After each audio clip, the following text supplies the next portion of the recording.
안녕하십니까. 증시학도 TV 시청자 여러분, 투자자 여러분 반갑습니다. 자, 오늘은 여러분이 좋아하시는 우리 전 연세대학교 금융부동산학과 한문도 교수님과 함께하는 대담 시간을 가져보도록 하겠습니다.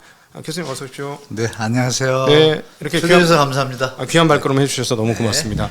자, 원래 저는 이제 그 예. 부동산 전문이 아니라서 네. 부동산 대담은 잘 못하는데 오늘은 그냥 특별하게 저는 금융인으로서 예. 최근 부동산 돌아가는 데는 확실히 이제 금융의 영향도 상당히 큰 것 같아서 그렇죠. 뭐 그런 것들 중심으로 제가 궁금한 걸 한번 여쭤보고 네. 이렇게 하나하나 이렇게 설명을 해주시는 저희 배우는 시간을 그렇게 갖도록 네. 하겠습니다.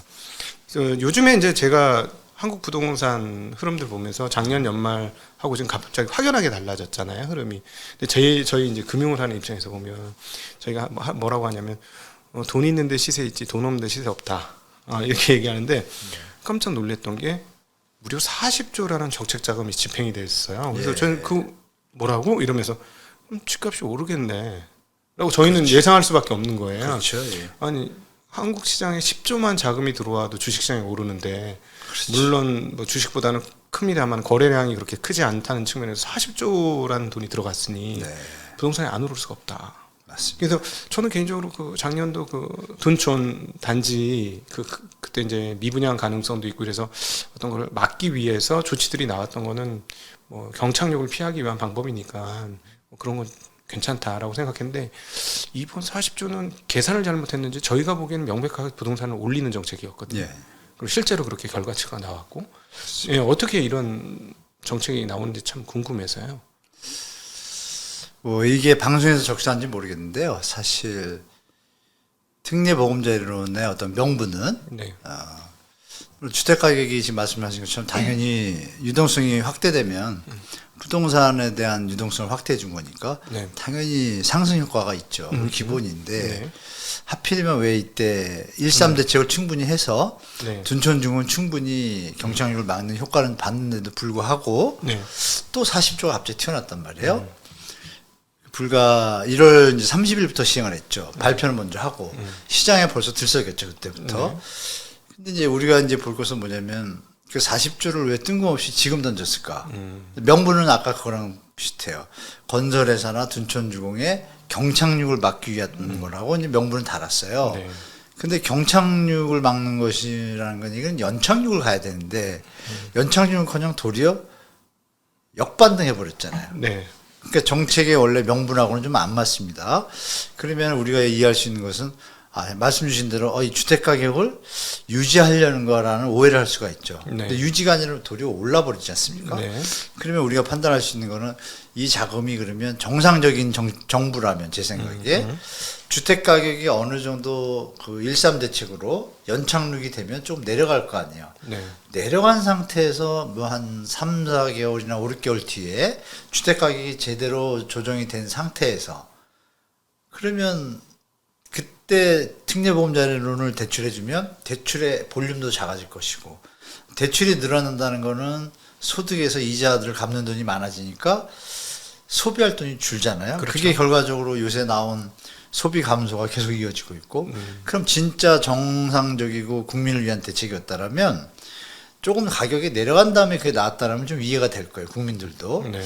그런데 그게 나와버렸단 말이에요. 나와버리니까 어떤 생각이 드냐면 지금 말씀 주신 것처럼 일반 실수요자들도 이거 뭐지?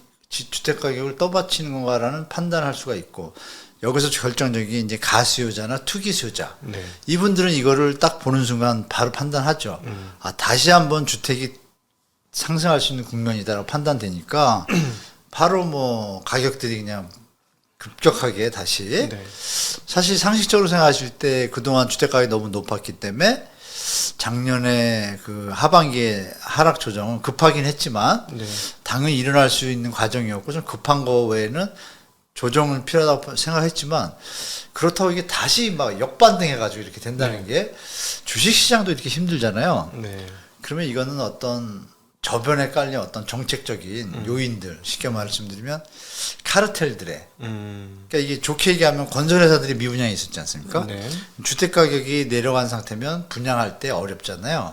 그러니까 그 요인까지 받쳐주려고 목적을 뒤에 둔 거죠, 사실은. 주택 가격 유지와 네. 건설 계통의 분양을 촉진시키려면 가격을 받쳐줘야 되니까. 네. 그러니까 목적이 건설 회사를 위한 목적도 사실 숨어 있는 거죠, 뜻이. 음. 그러다 보니까 아니나 다를까 주택가격이 반등을 했고, 그래서 그 정책의 효과는 제가 볼 때 건설 회사나 투자자한테는 도움이 됐다고 봐요. 네. 그런데 주택가격이 높은 주택가격에서 저금리지만 4%대였기 때문에 그거를 무주택자가 구매를 했다 그래도 크게 실질적으로 너무 높은 주택가격을 매입했기 때문에 크게 뭐 국가 주거복지에는 도움이 되는 수준은 아니라고 보고, 도리어 이 가처분 소득이 주는 효과가 있지 않습니까? 이게 네. 이제 중장기적으로 가면 나중에 국가 경제에 보이지 않게 부담이 될 것이다라고 저는 이제 생각하고 있습니다. 가처분 소비 준다는 것은 이제 부채를 많이 지었기 때문에 빚 갚느라고 예, 벌써 나타나는 거죠. 애쓰니까는 가처분 소득이 줄 수밖에 없다는 거죠. 저는 그걸 좀 개인적으로 심각해 보거든요. 진짜 부동산의 정상적인 어떤 연착륙을 위한다라면 소득이 증가를 해야지 수요가 계속 유지가 되지 않습니까? 그렇죠. 그럼 소득이 감소하면 어떤 일이 벌어지냐면은 혹시라도 일어날 리스크에 뭐 금리 인하가 쉽게 안 되고 1, 2년 장기전 된다, 고금리가. 네. 그럼 현재 뭐 영끌 하신 분들 중에 투잡, 쓰리잡 하면서 버티는 분들 계시거든요. 그런 분들이 버틸 수가 없거든요. 이 주택 가격에 대해서 시장에다가 정확한 신호를 줘야 되는 거죠. 네. 근데 소비가 줄고 있는 것이 여러 분야에서 지금 동시다발적으로 나타나고 있거든요. 근데 이게 단순히 볼 게 아니라 일단 주택 시장에 뛰어들어서 소득과 수익 갭을 좀 창출하고 싶은 분들이 일반 생업이나 원래 기본적인 노동 활동들을 뒷전에 두고 이쪽에 좀 기울어진 쪽으로 다 쏠리게 되면 이쪽 시장이 약해지잖아요. 근데 이쪽 시장이라는 게 결론은 우리나라 경제에서 원래 기본이잖아요. 네. 생산, 소비, 설비, 투자가. 네. 그러니까 이 부분이 이쪽으로 쏠리다 보니까 과잉 유동성에 집중이 벌어지면 어떤 일이 벌어지냐. 당연히 오버슈팅 나고 뭐 민석이가 얘기한 대로 감당할 수 없는 수준의 차입 형태가 벌어지잖아요. 네. 근데 그게 실제로 지금 경매 물건이 늘어나고 있고, 임차권 등기 물건이 작년 1월 달에 서울이 한 달에 한 200건에 300건이었습니다. 네. 근데 지금 2,000건이에요. 어. 10배가 늘었어요. 예, 예.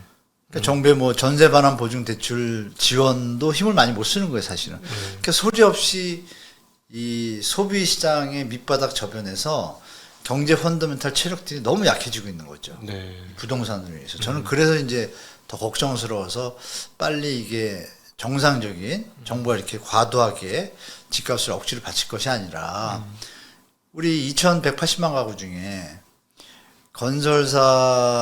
지금 건설사 숫자가 한 5만 개, 6만 개 넘거든요, 종합건설에. 그렇게 봤습니까? 네, 근데 그 중에 뭐 3분의 1은 다 페이퍼 컴퍼니 수준이에요, 종합건설이. 네. 거기서 뭐 3분의 1이 망한다고 문제 없거든요. 그 중에 뭐 요번에 뭐 부동산 PF 무리하게 비싸게 샀다가 높은 가격에 분양하고 돈 남으려고 했다가 타임을 못 잡은 분들은 그럼 정리가 되면 되잖아요. 네. 근데 그걸 지금 억지로 유지하고 있거든요. 그러니까 좀비 건설업체인 거죠. 네. 그것들이 유지하고 있다가 터질 때는 리스크가 가중되잖아요. 네. 시장의 영향도 더 크고. 그게 이제 제가 볼 때는 총선 때문에 그런 것 같은데 네. 뭐 정부 입장도 이해는 되죠. 그래서 내년 지나면 이 지금 막 밑에서 불안불안한 어떤 그 현상들이 가처분 소득 감소가 지금 지표로 정확하게 나타나기 시작을 했고, 게다가 물가 오르고 또 우리 금리 못 올리다 보니까 환율이 지금 계속 불안정하잖아요. 네. 아니나 다를까 물가 상승분을 하니까 가처분 소득이 0.8인데 실질 소득으로 따지면은 마이너스 3.9%까지 나오더라고요. 네. 그러면 소득이 늘어나도 집값이 지금 부담스러운 수준인데 준다라면 어떤 일이 벌어지겠어요? 결국은 차입자들 중에 문제가 생기는 부분들이 발생을 하잖아요. 그때는 이제 막을 대책이 이제 거의 없는 거죠. 지금 세수도 없고. 그러니까 복합적으로 지금 문제가 커지고 있지 않나라는 저는 그런 생각을 하고 있습니다, 개인적으로. 그래서 무리한 것 같아요. 좀. 금융권에서 봤을 때 제가 좀 깜짝 놀랐던 부동산 네. 관련된 뉴스가 하나 있었는데, 최근에 지금 이제 이런 그 부실 또는 뭐 이렇게 한계 기업에 대해서 말씀을 하셨기 때문에 네. 새마을금고에서 최근에 연체율이 하락했다는 뉴스가 나왔어요. 예, 8%에서 7%인가로 거의 1% 넘는 수준의 연체율 하락이 있더라고요. 그래서 신기하다고 내용을 까봤더니 정말 깜짝 놀랐습니다, 저는. 네. 부채 탕감에 의한 연체율 하락이에요. 네, 맞습니다. 그럼 이거는 부채를 탕감해 줄 정도면 그야말로 극단적인 한계 기업, 그의 말씀하신 좀비 기업 수준으로 지금 넘어가는 있는 네. 예, 상황이라고 저희는 해석이 되거든요. 금융을 저도 하는 그렇게 입장에서. 보고 있어요. 맞아요. 그럼 이게 말씀하신 요 상황하고 만약에 내년도에 뭔가 조금 뭐가 틀어졌다, 뭐 경제가 활성화되고 그런 문제가 없겠지만, 예를 들어 반도체 많이 팔리면 아마 이쪽에서 커버를 해줄 것 같지만, 근데 뭐 우리 예. 주식 그런 거 뭐 너무 전문가시니까 반도체가 좀 낮아지는 속도가 네, 좀 빨라질까요? 전 좀 느릴 거라고 이미 보죠. 조금 늘어졌어요. 아, 늘어졌다. 예, 이미 좀 저희가 보기에는 하반기부터 좋아질 거라고 한국은행에서도 얘기했었는데, 근데 9월부터 조금 개선되는 기미가 보입니다. 이제 개선. 수출입에서 조금 개선은 되는데 이게 이제 속도가- 속도가 빨라질지 잘 모르겠어요. 이미 아, 좀 늘어진 상황이에요. 이미 좀 늘어진 상황이고, 네. 그래서 이게 잘못하면 실제로 이 도대체 연체율 하락이라는 게 무슨 얘기고 저희가 생각하고 있는 게 맞는 건지도 궁금하고, 이게 나중에 이게 어떻게 전개될지가 너무 궁금하거든요. 아, 네. 제가 아는 관점에서 이제 금융의 관점에서 말씀 주셨는데 이제 부동산 현장의 개념에서 말씀드리면 그 현장이 이제 새마을금고는 이제 독립재산제잖아요. 네. 그러다 보니까 이미 파산할 현장들이 많은데 조금 이제 새마을금고 사태가 뭐 몇 달 전에 큰일이 났을 때 정부 입장에서 이제 이게 심리적으로 좀 시장에 동요를 일으킬까봐 적극적으로 이제 구제에 나섰죠. 둔촌주공하고 뭐 비슷하죠. 네네. 나섰는데 공동 대주단을 형성했잖아요. 근데 대주단을 형성해도 독립재산제지만 각각의 독립재산자 입장에서 돈을 투입했다가 회수가 돼야 되는데, 그러면 그 PF 부실 현장에 대해서 공동으로 부담을 좀 나눠가지고 투입을 할 텐데, 그거에서의 결과가 나와야 미래 예측이 가능해서 투입을 해줄 거 아니에요? 네.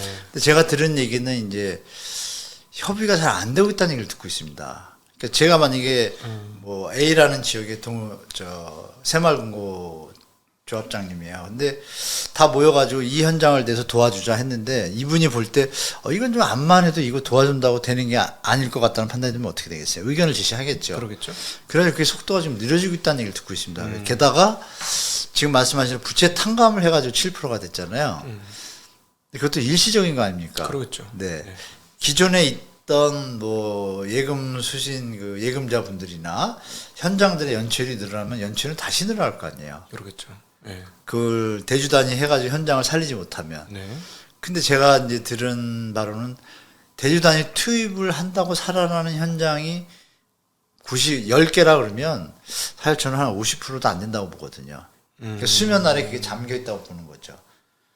제가 볼 때. 아, 그럼 실제 그거를 예를 들자면 그 얘기를 들어보니까 새마을금고가 이렇게 대출을 해준 지역이 서울 경기보다는 외곽 지역이 많은가 보네요.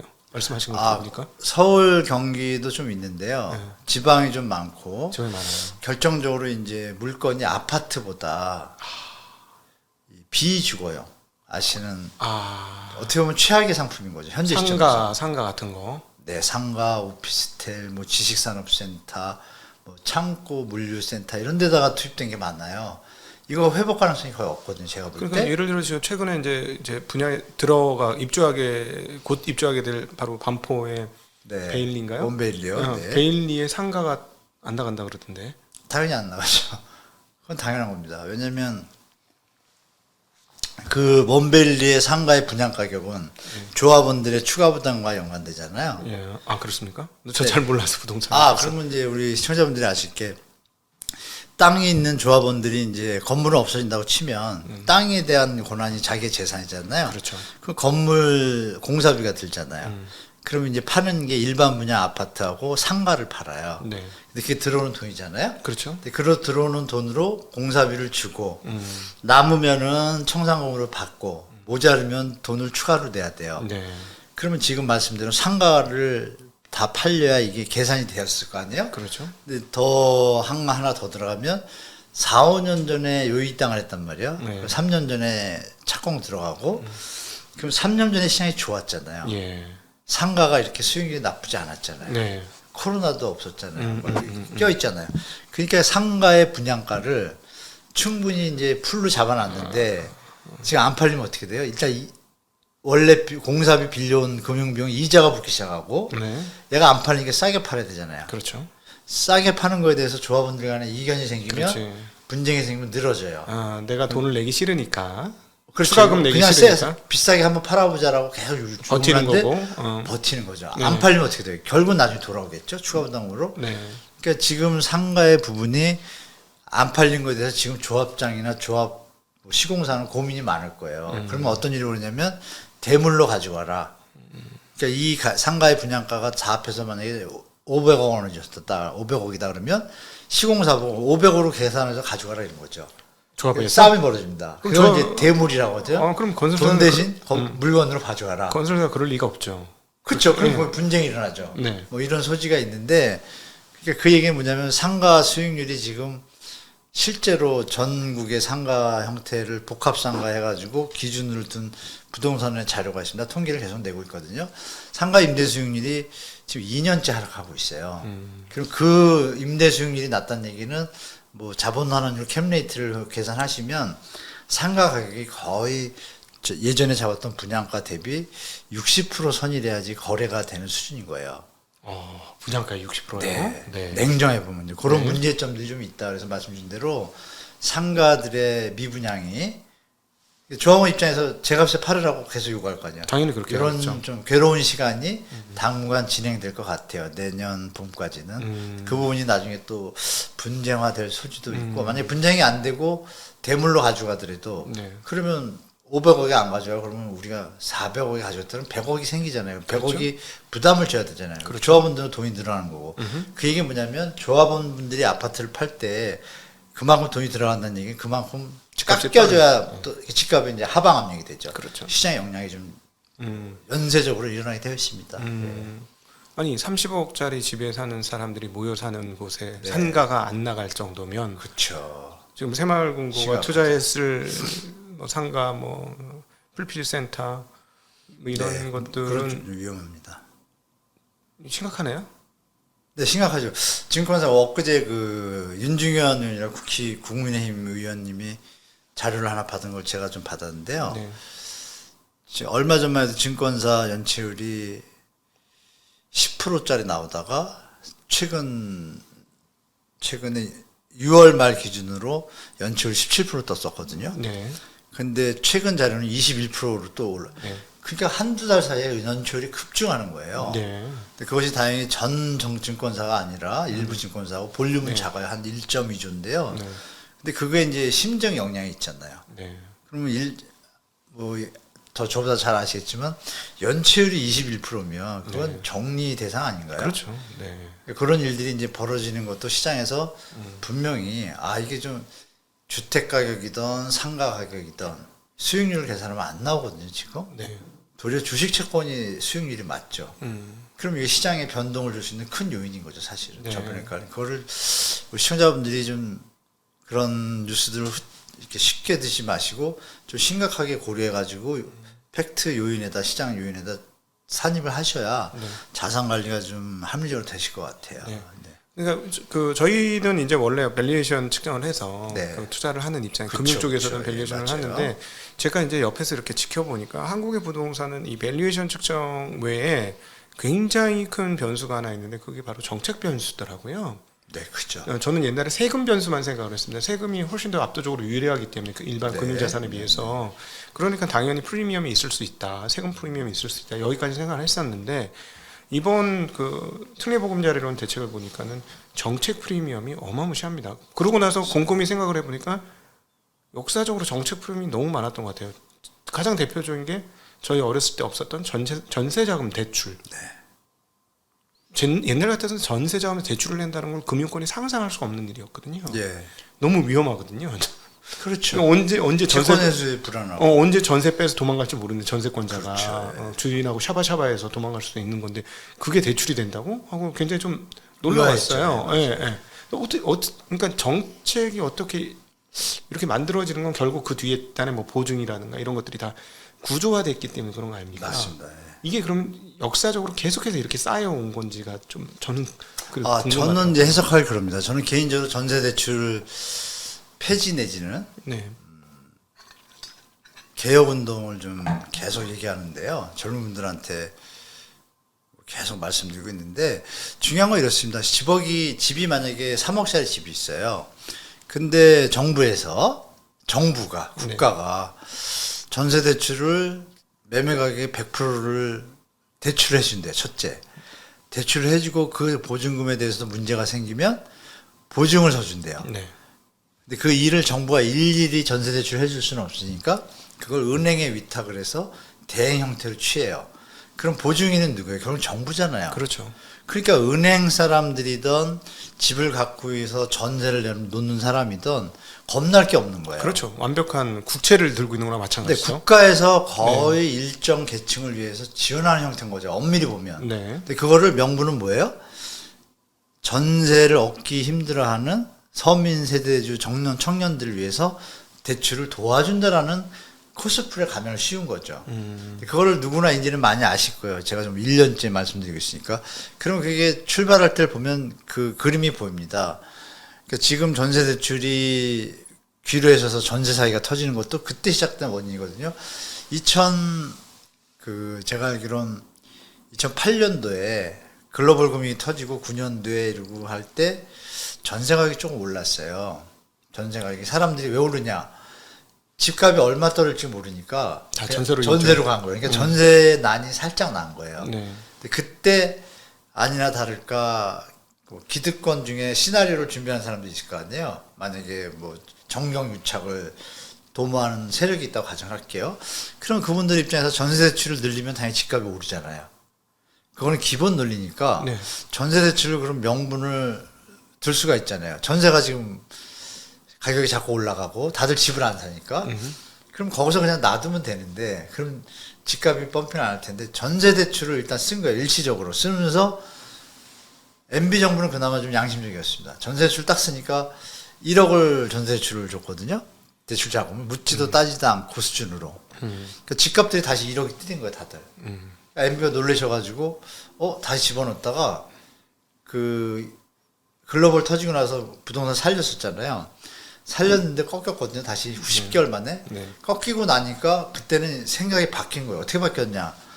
이거 집값이 너무 내려가네? 그럼 전세 대출을 이제 알은 거예요.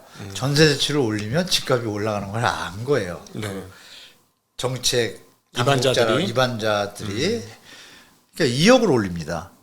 바로 2억을 올리니까 집값이 아니라 다를까 막 뛰잖아요. 네. 그러니까 MB가 보니까 대출 액수가 막 늘어나니까 갑자기 급증하는 거예요. 네.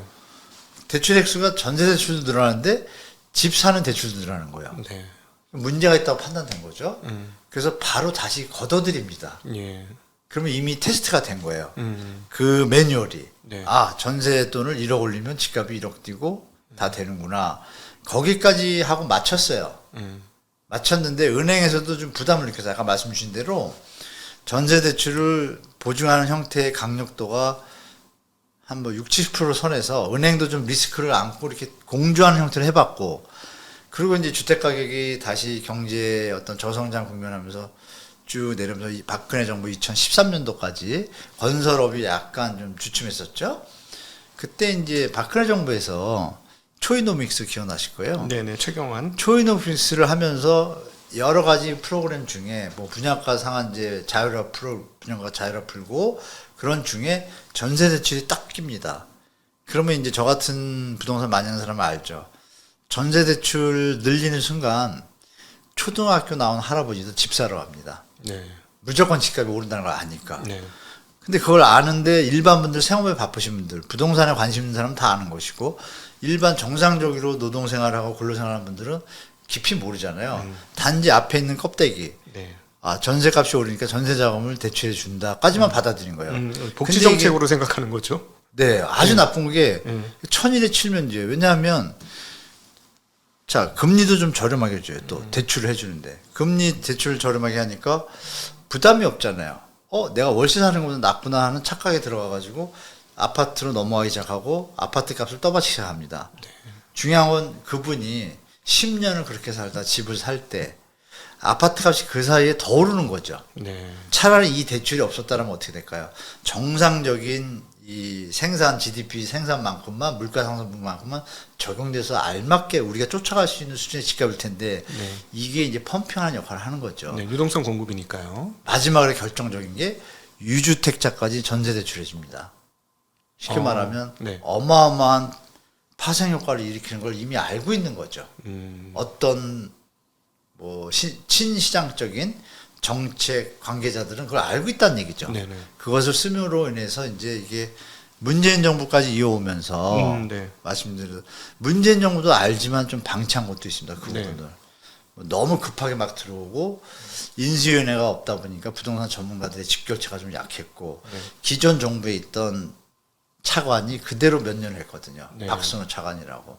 그분이 박근혜 정부 때 차관이었기 때문에 친시장적인 요인이 많았어요. 네. 근데 그것이 이제 좀 제어할 수 있는 부분을 좀 미스하는 또 어떤 요인도 됐죠. 네. 결론적으로 전세 대출은 지금도 만약에 또 늘리면 늘어나는 건데 이번에 늘렸습니다. 봄에 소리 없이. 아 그렇습니까? 네, 올 봄에 그러면은 뭐 봄에 네.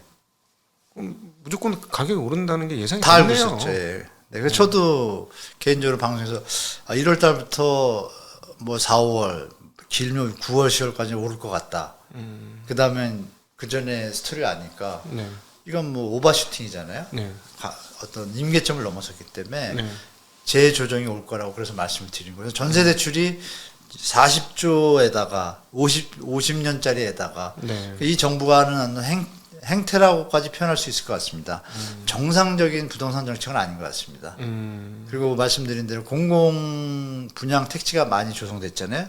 왜냐하면 전 정부가 공급이 부족하다고 해가지고 비판을 받고 이랬잖아요. 그래서 택지를 많이 조성했고 전 정부가 열심히 일을 해가지고 보상이 거의 다 끝났어요. 지금 이번 정부가 들어서 열심히 해가지고 끝났으면 바로 빨리빨리 공급해야 되잖아요. 공급을 안 하고 있어요.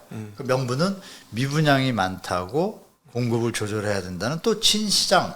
왜냐하면 공급이 많아지면 현재 비싼 미분양 아파트들은 정리가 돼야 되잖아요. 네. 이 부분에서 정부는 명분이 있습니다. 네. 건설회사가 터지면 금융위기로 이어질까봐라는 토예요. 네. 근데 제가 볼 땐 전혀 그럴 일이 없거든요. 근데 그게 이제 명분을 달아서 시장을 좀 왜곡시키고 있는 현상이 지금까지 이어지고 있다라고 보시면 될 것 같아요. 조심해야 될 것 같습니다. 그래서 몇 년 지나면 지금 말씀하신 대로 택지는 조성을 해놨는데 그리고 네. 제가 이제 금융회사에 있어 보니까 이게 메커니즘이 어떻게 들어오면 토지 보상 받으신 분들이 돈이 엄청나게 많아져요. 맞나요? 순식간에 그야말로 벼락부자가 되시더라고요. 네, 맞습니다. 예. 그분들이 다시 부동산에 뛰어들어요. 일부입니다. 옛날엔 100% 네. 들었는데요. 지금은 네. 한 3, 40%. 예, 그러니까 좀 예전 얘기인데 그러니까 이게 부동산의 선순환이에요. 부동산을 돈을 번 사람 부동산에 또 들어가고 뭐 이런 잠시 저희 같은 데는 그냥 유동성으로 맡겼다가 단기 금리 받는 유동성으로 막 예, 뭐 예. 규모가 뭐 보통이 아니에요. 규모가 굉장히 크더라고요. 단위가 크죠. 네, 단위가 큽니다. 그래서 그런데 그렇게 해서 계속 이렇게 선순환이 이루어지면서 했던 게 지금의 모습인 것 같고 지금까지 왔죠. 예, 예. 근데 하나 잠깐 여기 옆으로 잠깐 세서 여쭤보시면 전세를 국가에서 보증했는데 왜 전세 사기가 나오는지. 이제 그거를 이제 대한민국 분들이 머리가 좋잖아요. 네. 제가 뭐 사담으로 사우디아라비아인가 어디에 우리나라 분이 가셔가지고 콩나물을 진짜 아주 신묘한 효험이 있는 약이라고 팔았다는 거예요. 콩나물을. 네. 앞에서 콩나물 딱 놓고 하루 이틀 막 자라잖아요. 키가. 네, 네. 그 사우디 왕자 보니까 하루 이틀 막 쑥쑥 자라거든요. 콩나물이. 그렇게 사기쳤다는 게 이제 한국 사람이래요. 그래가지고 3, 4년 동안 한국 사람이 좀 멸시를 받았대요. 그 중동 지역에서. 뭐 우스갯소리인데 그만큼 이제 머리가 좋다는 얘기죠. 그러면 이제 지금 말씀 주신 부분도 마찬가지예요. 전세 사기를 저는 정부가 방치하게 만든 원인을 제공한 거라고 저는 봐요. 전세를 국가에서 보증했는데 왜 전세 사기가 나오는지. 이제 그거를 이제 대한민국 분들이 머리가 좋잖아요. 네. 제가 뭐 사담으로 사우디아라비아인가 어디에 우리나라 분이 가셔가지고 콩나물을 진짜 아주 신묘한 효험이 있는 약이라고 팔았다는 거예요. 콩나물을. 네. 앞에서 콩나물 딱 놓고 하루 이틀 막 자라잖아요. 키가. 네, 네. 그 사우디 왕자 보니까 하루 이틀 막 쑥쑥 자라거든요. 콩나물이. 그렇게 사기쳤다는 게 이제 한국 사람이래요. 그래가지고 3, 4년 동안 한국 사람이 좀 멸시를 받았대요. 그 중동 지역에서. 뭐 우스갯소리인데 그만큼 이제 머리가 좋다는 얘기죠. 그러면 이제 지금 말씀 주신 부분도 마찬가지예요. 전세 사기를 저는 정부가 방치하게 만든 원인을 제공한 거라고 저는 봐요.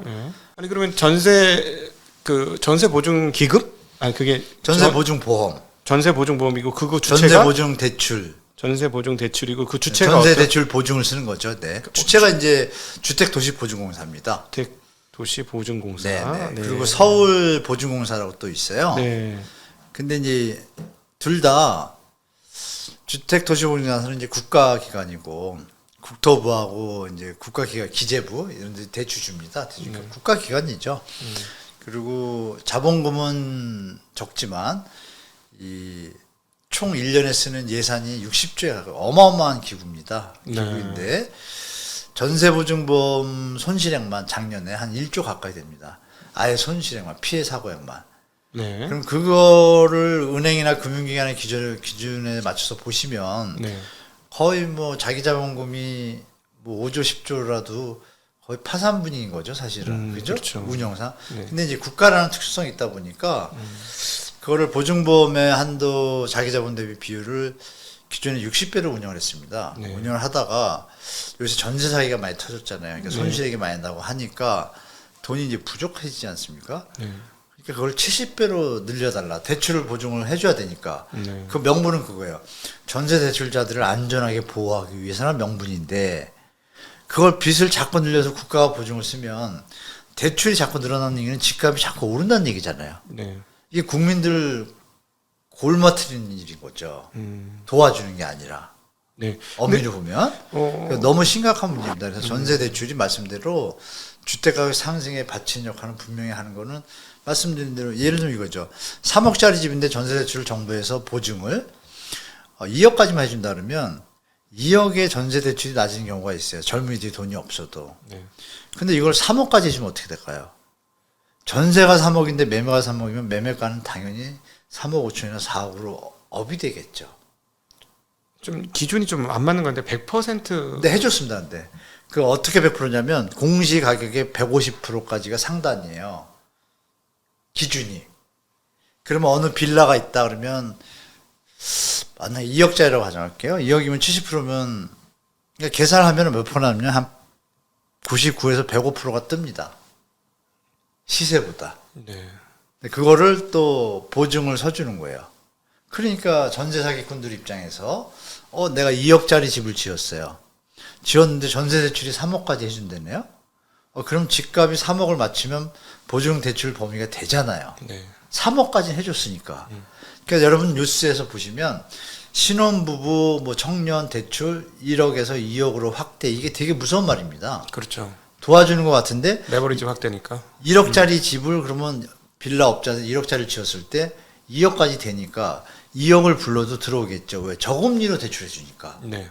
이 속에서 전세 사기에 싹시 트는 거죠. 원래 1억짜리인데 그럼 나가려고 하니까 뒤에 들어올 사람이 없으면 어떻게 돼요? 시세가 1억짜리였거든 전세가. 1억이 펑크가 나죠. 네. 돌려줄 돈이 있어요? 없죠. 이게 전세 사기예요. 그럼 이 원인은 누가 제공했어요? 국가가 베이스를 깔아준 거죠. 그래서 제가 맨날 다른 방송에 얘기 드리는 거예요. 이 전세 사기의 범인은 공모자는 국가다. 그 얘기 자꾸 드리는 겁니다. 그럼 만약에 그 2억에 들어가서 이제 1억밖에 안 되는 시세가 2억에 네. 들어가서 1억을 못 받아요. 네. 그러니까 집주인도 배째라 이렇게 네. 해서 못 갚아요. 그러면 그 책임 귀속은 어디에다 되는 겁니까? 그러니까 보증보험을 들으면 원래 국가가 대신 대납해주고 구상권을 청구하잖아요. 개인한테. 네. 그런데 그 주인한테. 그런데 여기에 사기에 이제 플러스 한 단계가 더 있는 거예요. 주인이 중간에 바뀌는 거예요. 네. 그래서 바지 사장 얘기가 나오는 거예요. 바지 사장이 서는 순간 보증보험에 대한 구제의 그 가이드가 약간 바뀝니다. 네. 쉽게 말하면 그걸 악용을 해가지고 이렇게 사기 피해자들을 만드는 거예요. 그래서 심하면 보증보험을 들었는데도 안 되는 거예요. 그럼 중요한 부분은 뭐냐? 보증보험은 뭐 묻지도 따지도 않는 것도 아니고 그래서 직장이 있는지 이 정도는 보거든요, 소득이. 그럼 불규칙한 분 젊은이들은 어떻게 되겠어요? 만약에 지금 직장을 잃었어. 전세는 이사 가야 돼. 직장은 나중에 2개월 뒤에 출근을 해. 이런 분들은 보증보험이 안 되잖아요. 그러면 일반 이금융에 가서 그 올라간 주택 전세 가격을 비싼 금융으로 들어오는 거예요. 이분들은 보증보험도 못 들어. 네. 이분들은 사기가 터지면 완전히 주택 도시보증공사에서 구상권 청구하는 그 과정조차도 잃어버리잖아요. 네. 그러니까 이게 이쪽도 커요, 볼륨이. 제2금융권에서 하신 분들이. 네.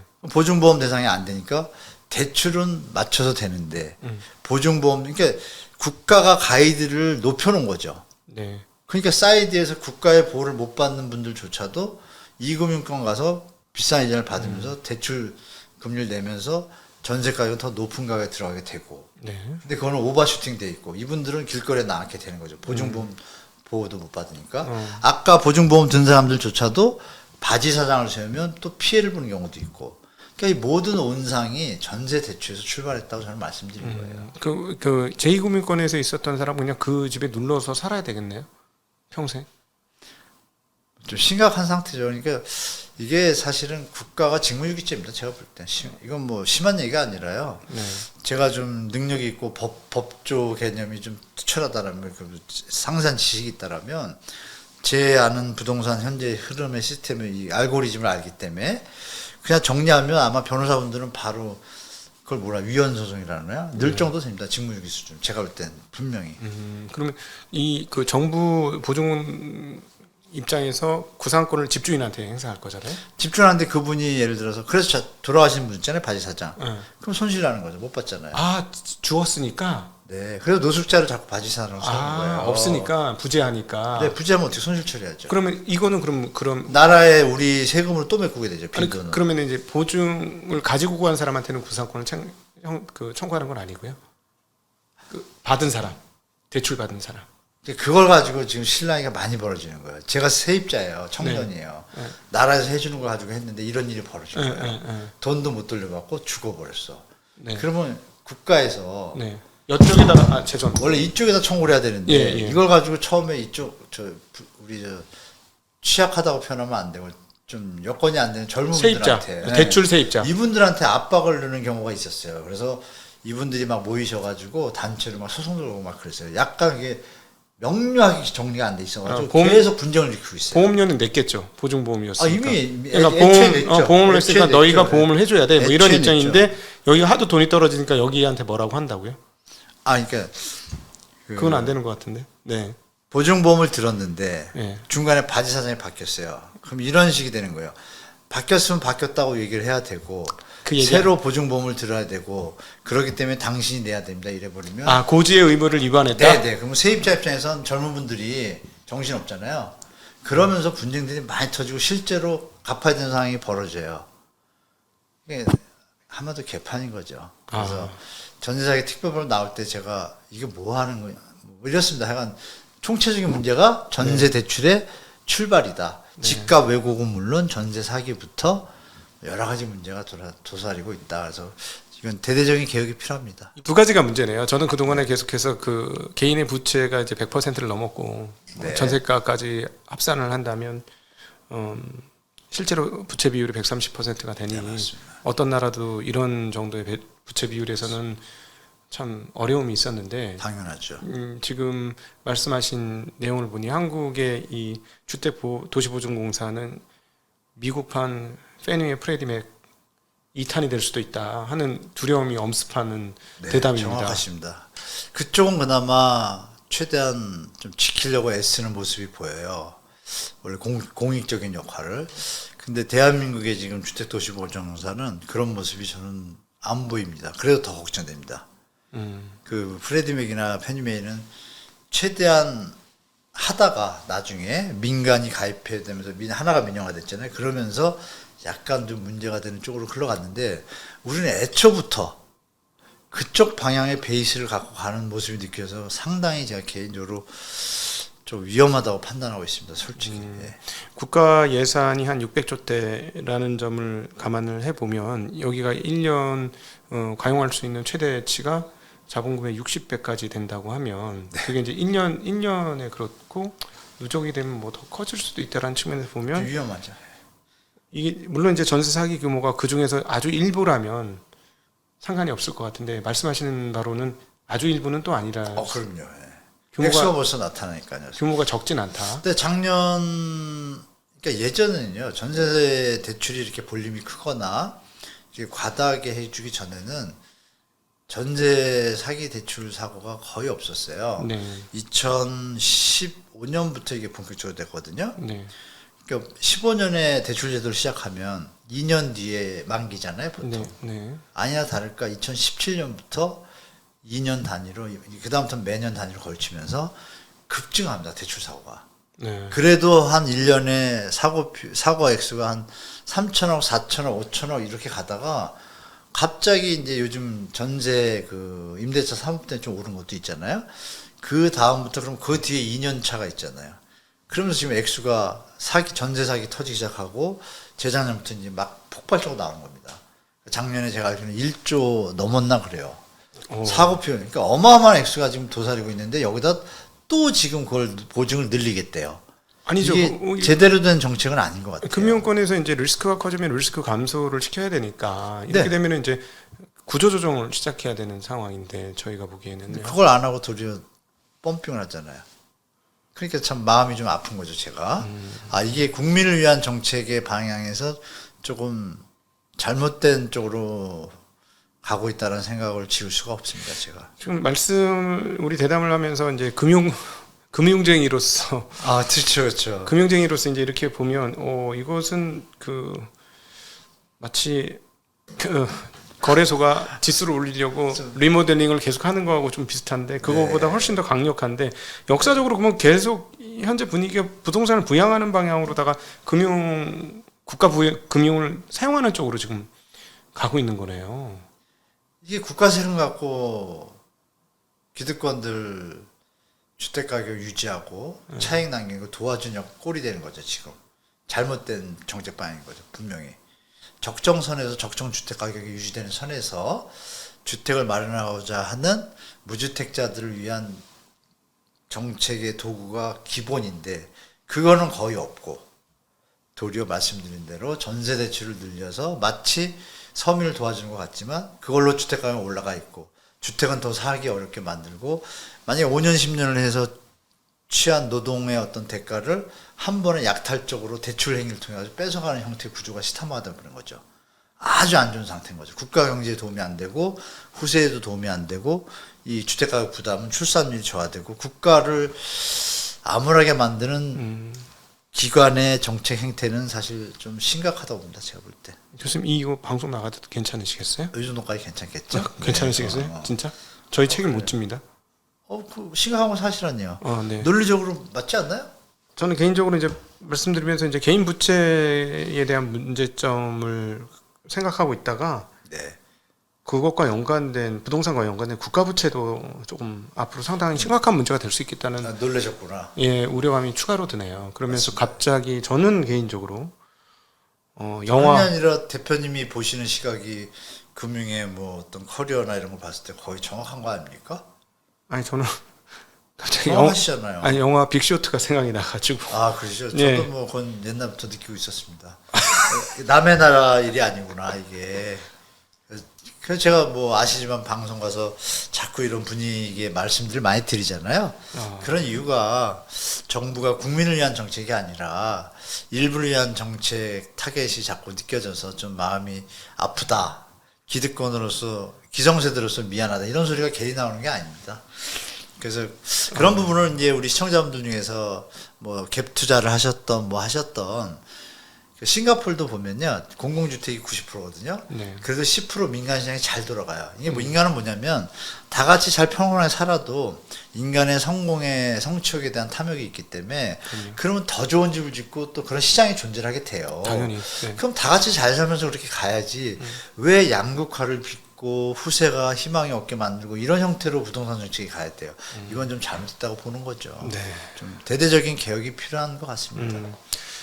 지금 마지막에 그 말씀을 하셨으니까 싱가포르 네. 말씀을 하셨으니까 약간 분위기 바꿔서 다른 얘기 잠깐 네, 하고 네, 네. 오늘 조금 분위기 우울한 얘기만 해서 전반적으로 죄송합니다. 이게 지금 추석에 나가는 방송인데 아 그러니까요, 네. 아 추석이요? 아, 추석에 나가는데 너무 우울한데요. 네, 근데 잠깐 돌려서 보면 싱가포르도 그렇고 런던 같은 경우도 네. 대표적으로 근데 거기 집값 비싼 거는 한국하고 비교도 할 수 없이 비싸지 네, 않습니까? 맞습니다. 수백억씩 하고 집이 그렇죠. 그 단층이고 층도 안 높고 네, 네. 그런데 그럼 결국 이제 한국도 일정 수준 시간이 되면 최고급지 또는 최고액지와 그렇지 않은 데가 이제 구분이 되는 그런 흐름들이 나오지 않겠습니까? 네, 그럴 것 같습니다. 네. 예. 결국 그걸 결정하는 건 입지일까요? 저희가 보기에는 입지가 저희 입장에서 가장 중요한 밸류에이션이 아닐까 하는 생각이 듭니다. 네, 이제 부동산은 사실 입지입니다. 입지인데 네. 그건 정부 정책의 의지도 중요합니다. 우리나라 같이 산지가 많고 뭐 영국도 그렇긴 하지만 근데 영국은 이제 이런 형태 이제 우리보다 역사가 길잖아요. 자본주의 역사가. 우리는 사실 전쟁이 있었기 때문에 좀 짧은 시간이었잖아요. 압축적인데. 근데 영국의 지금 상태를 보시면 아십니다. 영국 지금 난리잖아요. 네. 경기 안 좋죠? 네, 경기 안 좋고 부동산도 많이 안 좋습니다. 네. 근데 그 영국은 말씀하신 그 비싼 집인데도 그 뭐 깊이 들어가긴 뭐하지만 우리가 토지 노동 자본 이런 것처럼 임금 지대 이자라는 구분이 있잖아요. 네. 근데 지대가 막 올라가면 임금이 올라가봤자 지대가 더 올라가면 네. 총 GDP는 올라간 것 같지만 지대 갖고 있는 사람은 돈을 벌죠. 양극화가 벌어지는 거죠. 그렇죠. 실질 소득 마이너스고. 네, 그 부분이 이제 영국은 졌었죠. 네. 지는 과정에 지대에 대한 그 이론을 아니까 기득권들이 그러니까 이런 거랑 똑같죠. 상가임대차 보호법이 10년이 적용되니까 우리나라 상가 비잖아요. 네. 비면은 2년이 가도 안 나가도 그냥 버팁니다. 주인이. 기득권인 거예요. 네. 뭐냐면 한 번 낮추면 10년 동안 올리는 액수를 계산해 가지고 낮출 생각을 안 해요. 그냥 버티고 그동안 벌어서 쫓아오면 끝까지 가는 거예요. 그러니까 쉽게 말하면 근로자나 자영업자나 이런 분들의 소득으로 모은 분을 그냥 지대로 약탈해가는 행위가 공공연하게 합법화되어 있는 거죠. 네. 지금 전 세계 시스템이. 네. 근데 그런 구조에서 영국은 그걸 유지하다가 영국 집 비어 있는데 세를 안 나요. 놓긴 놓는데 너무 비싼 거예요. 네. 옆에 동네는 완룸인데 여기 만약에 투룸이면 얘가 2배 반 비싸도 안 내리는 거예요, 값을. 시대가 수요가 없음에도. 그러다 지금 위기를 겪고 있는 거거든요. 여러 가지 이제 시스템이 안 맞으니까. 근데 대한민국은 조금 인구가 지금 감소하는 게 영국보다 심각하거든요. 네. 근데 그게 좀 변수는 될 것 같아요. 초등학교 서울 시내 앞으로 문 닫을 초등학교가 너무 많은 상황입니다. 아까 뭐 제가 10년 전에 쓴 책에도 초등학교 그때부터 폐교했거든요. 사립유치원이 작년에요. 전국에 780곳 정도가 폐원했습니다. 폐원을 780개 했다고요? 네네. 그 중에 한 40%는 요양원으로 좀 바뀌고, 그리고 서울은 제가 알기로는 100개 조금 안 되게 폐원했습니다. 네. 서울도. 예. 그러면 서울도 인구 감소해서 자유롭지 않잖아요. 네. 그 부분은 좀 작용할 것 같아요. 그리고 아시겠지만, 우리 이번에 양평고속도로 있었잖아요. 네. 그게 뭐 2조니 뭐 얘기하잖아요. 1조니 2조니. 네. 그 용서고속도로라고 있어요. 용인 서울고속도로. 네. 그거 뚫리면서 용인 지역에 교통난이 좀 해소가 된 게 있거든요. 그 용인서 용서고속도로도 이게 1조인가 2조밖에 안 들었어요. 네. 그럼 여기서 편하게 드실 수 있는 말씀이 정부나 국가의 정책 위반자나 이분들이 정말 다 같이 국민을 위해서 하는 정책적인 개념이 있으시다라면 지금 그 서울 수도권 근교 가다 보면 빈 땅 많잖아요. 네.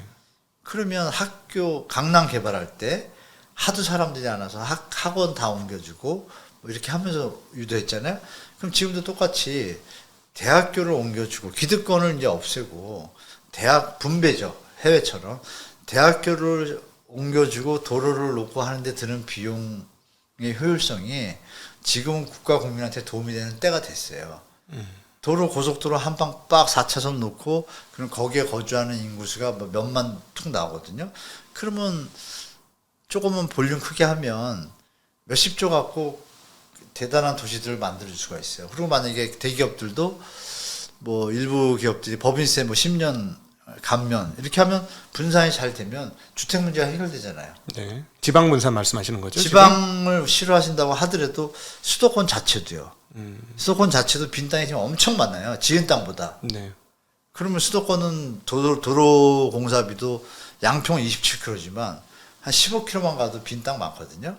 그런 데들 그린벨트나 이런 것들을 충분히 활용하는 어떤 정치적 마인드가 있다라면 3기 신도시 세우는 것처럼 그럼 3기 신도시 볼륨을 좀 더 크게 하고 교통망을 조금 더 놀린다라면 그거 들어가는 예산을 제가 대충 계산해 보니까 이거는 집값 안정 편안하게 될 것 같은데 안 해요. 기득권들이 말씀 주신 좋은 입지 유지하려고. 그러니까 좋은 입지라는 건 뭐예요? 정치, 경제, 사회 문화가 밀집된 곳이잖아요. 그걸 분산해주면 어떻게 돼요? 좋은 입지는 그대로 유지가 되지만 어떤 양극화는 해소가 되잖아요. 네. 그런 부분이 좀 하기 때문에 영국도 신도시가 있거든요. 거기는 신도시마다 다 대학이 들어갔습니다. 우리도 조금은 들어갔는데 네. 뭐 그런 정책이 좀 필요한 때인데 아마 좀 시대가 바뀌면 좀 이렇게 말씀드린 거 아니면 10년이 지나면 우리 어렵게 사시던 그러니까 베이비 부머 좀 위에 분들 지금 한 70대 80대 분들 저보다 훨씬 어렵게 살았죠 어린 시절을. 네. 그러다 보니까 자수성가 하셨고 열심히 사셨고 부동산까지 취득하시게 되시고 그러니까 물욕이라는 게 존재하잖아요. 그렇죠. 그런 것들이 유지가 되고 있는 게 지금 제일 강한 때인 것 같아요.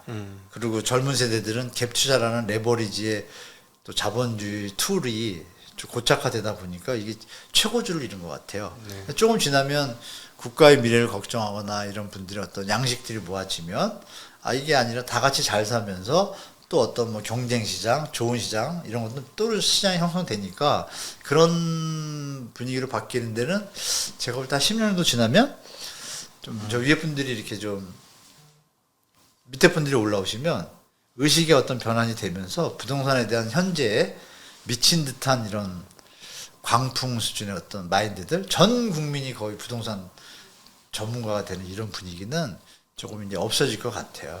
지금은 아쉽지만 제가 볼 때는 한 10년 정도 지나는 과정 속에서 뭐 그런 것들이 하나하나 나타나지 않을까. 의식 속에나 현장에서도. 그리고 만약에 정치에 가시는 분들이 조금만 이제 조금 정치 포퓰리즘이 아니라 정책적으로 좀 마인드가 바뀌면 제가 볼 땐 풀릴 문제인데 지금이 좀 제일 과도기 같습니다. 제가 느낄 때. 부동산에서 중요한 포인트가 입지냐고 여쭤봤더니 사회 문제 전반적인 이야기를 죄송합니다. 입지 얘기를 제가 요약해서 엑기스로 하면 부동산은 1번은 입지입니다. 근데 그 입지는 국가가 어떻게 하냐에 따라 바뀝니다. 지내보니까. 예. 말씀드린 내용이 그겁니다. 만약에 뜻을 갖고 네. 예를 들면 세종시를 지금 수도로 다 옮기자고 결정을 했어요. 네. 그럼 어떻게 될까요? 분산 효과가 잘 일어나죠. 그렇게 말씀드리겠습니다. 네. 하기야 뭐 제가 여기 있는 바로 옆에가 강화문인데 여기가 한국의 다운타운 중에 다운타운이고 최배꼽인데요. 뭐 임대료 어마무시하게 비싸거든요. 맞습니다. 결국은 중앙의 그 권력이 여기 있기 때문에 뭐 그렇다고 이렇게 또 볼 수 있겠네요. 그러니까 만약에 세종시에다가 대법원, 검찰 다 이사 간다고 국회의사당 이사 간다고 생각해 보세요. 네. 당연히 서울은 미국의 뉴욕처럼 경제도시로 남을 것이고 워싱턴이 근데 워싱턴도 보면 더 발전하지는 않잖아요. 딱 어느 정도만. 네. 그런 형태가 돼도 국가에 도움이 많이 될 것 같아요. 균형도 되고. 그래서 입지가 그런 때가 올 수도 있잖아요. 근데 지금 어떤 문제가 해결되지 않는다라면 네. 분명히 뭐 그런 거는 제가 할 수는 없는 거지만 입지는 현재 시점에서는 강남과 마포가 일단 떠오르고 있고 강남이 이미 자리 잡았고 근데 이제 강남에 오래 살아보신 분들 공통적인 얘기가 있어요. 살기는 마포가 낫다. 되게 중요한 얘기입니다. 살기는 어디가 더 낫다. 여기는 뭐냐면 우리 정치 형제문화가 모여서 신분 상승을 노리거나 돈을 가진 분들의 어떤 속성이 있잖아요.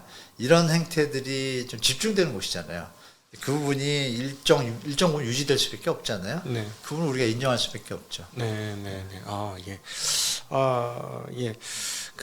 참 말씀을 듣다 보니까 결국 인구 문제 해결을 위해서는 그 지역 분산과 그다음에 지역 분산이 그냥 단순한 지역 분산이 아니라 기업과 네. 그다음에 학교와 기업을 뒷받침해 줄 수 있는 인재풀, 그리고 경제 구조, 그러니까 생산 설비나 뭐 이런 기업들 이런 것과 이런 게 모두가 결합되어질 때 거기에 이제 어떤 균형 있는 데가 되고 그렇게 하면 좀 에너키도 조금 더 구조적으로 좀 편해질 것 같고. 맞습니다. 좀 오늘 이 대담하게 앞서 좀 한국 사회 보면서 전 개인적으로 좀 놀라운 게 0.7명이라는 놀라운 출산율을 보면서도 별로 문제 의식을 못 느끼고 있다는 게 굉장히 놀랍고요. 심각하죠. 개인적으로 제가 이제 부동산의 제가 전략기획가라면 네. 굉장히 좀 바쁘게 움직일 것 같거든요. 왜냐하면은 지금 레밍이 절벽으로 떨어지는 것처럼 네. 현재 인구 상황이면 15년에서 20년 안에 부동산을 아무리 두 채, 세 채, 네 채 이렇게 여러 개 가져서 그걸 재산으로 구축하려고 해도 사용 가치가 끝없이 떨어지게 되면 결국 본질 가치도 떨어지는 걸 수밖에 없다는 저희 이제 밸류에이션 하는 입장에서는 그러면 부동산 가격도 20년 후에는 재앙이 올 텐데 그 전에 올 수도 있습니다. 저는 잘 모르는 비전문가니까 대충 봤을 때 한 20년 지나면 정말 큰일이 벌어질 것 그렇죠. 같은데 안만 늦어도. 네, 20년 뒤면 왜 이걸 준비를 지금 안 하고 있지? 지금 준비를 안 하면은 감당이 안 될 텐데 이런 생각이 좀 많이 드네요. 걱정되죠. 네. 지금 청년들의 모습이나 출산율이 심각한 거를 느끼지 않고 움직이는 정치하시는 분들이나 거기에 연관된 공공기관들 그분들의 마인드가 중요한데 지금 흐름 자체가 약간 한쪽으로 좀 치우쳐서 과도기인 것 같아요. 근데 이게 전세 사기 할 때 한번 나왔고 영쿨2의 어떤 심각성이 만약에 정부가 이렇게 못 받쳐줘가지고 네.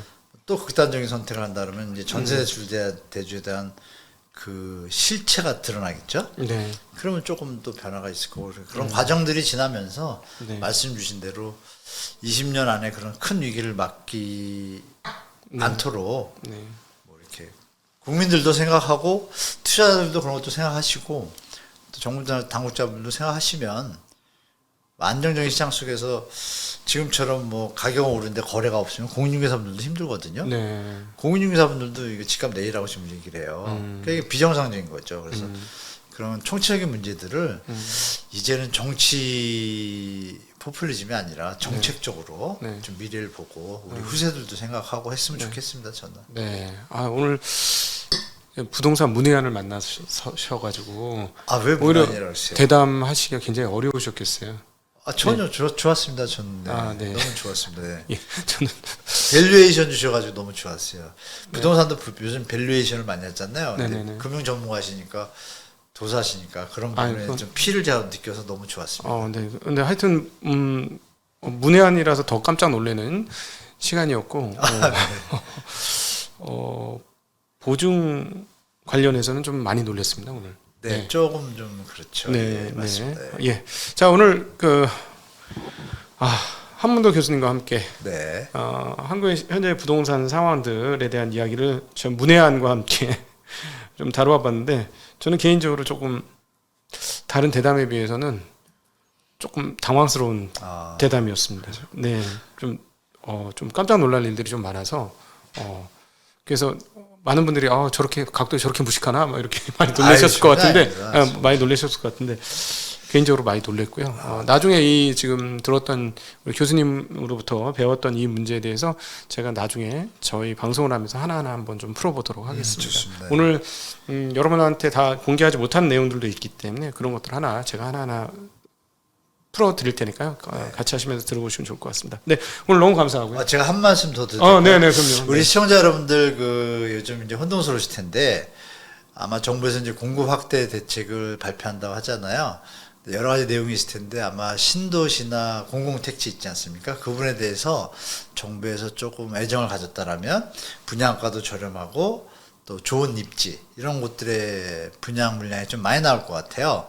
그래서 우리 무주택자분들은 그쪽에 조금 포커스를 맞추셔가지고 분양가가 저렴하게 나온다라면 내 집만에 도움이 되시니까 좀 활용하시고 아마 공급대책 중에 지식센터나 뭐 오피스텔 이런 부분들에 대해서 조금 융통성을 부여할 것 같아요. 그래서 그 부분들에 대해서 또 뭐 애로사항 있는 분들도 이번 대책을 잘 지켜보시면 급하게 막 처분하시거나 이러지 마시고 대책 나오는 거 보고 적용하시면 자산 관리에 좀 도움이 되실 것 같습니다. 네, 네. 마지막으로 이 재테크 관련 얘기를 해주셨습니다. 네. 오늘 너무 개인적으로는 유익한 시간이었고요. 모르는 거에 눈을 뜨는 시간이었고 더불어 놀라는 시간이었습니다. 여러분 어땠는지 여러분 어땠는지 궁금하고요. 자, 부족한 대로 좋은 대로 댓글 달아주시면 저희 발전하는데 많이 도움이 될 것 같고요. 유익하셨다면 다른 분들에게도 이 영상을 좀 알려주신다면 대단히 감사하겠습니다. 긴 시간 함께해 주셔서 감사하고 교회한 자리 마련해 주신 한문도 교수님께도 다시 한번 감사드립니다. 인사드리겠습니다. 고맙습니다. 네, 감사합니다.